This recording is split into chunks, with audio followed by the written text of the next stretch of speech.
என்னோட அருமையான பாட்டு பிடிக்கல, அதனால நான் டான்ஸ் ஆடி காமிச்சேன். ரோஸ் ரோஸ் ரோஸ் அழகான ரோஸ்னா பீஸ் பீஸ் பீஸ் உனக்கேத்த பீஸ்னா.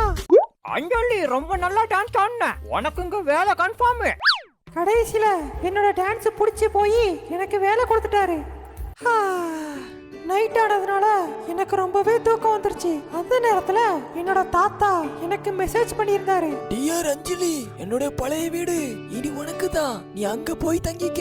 என்னோட தாத்தா சொன்ன மாதிரியே அந்த வீட்டுக்கு போனேன். அங்க போய் பார்த்ததும் தான் எனக்கு ஒரு அதிர்ச்சி. என்ன பார்க்க பேய் பங்களா மாதிரி இருக்கு. ஆனா எனக்கு அன்னைக்கு வேற வழி தெரியல. நான் அந்த வீட்டுக்கு போனதும் எனக்கு அட்வான்ஸா கிடைச்ச சம்பளத்தை வச்சு அந்த வீட்டை கொஞ்சம் புதுப்பிச்சேன். எஸ்.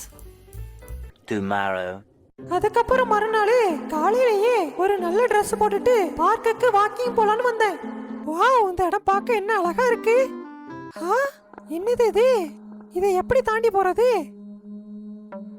நான் கொஞ்ச நேரம் யோசிச்சேன். அப்புறம் தான் எனக்கு ஐடியா கிடைச்சது. இந்த மரத்தை வெட்டுற மிஷினை வச்சு அந்த கட்டையை வெட்டினேன். ஆனா அங்க இருந்த தேனீக்கள்லாம் என் மூஞ்சில கொட்டி சப்பாத்திக்கு மாவு பிசைற மாதிரி பிசைஞ்சு விட்டுட்டு போயிடுச்சு.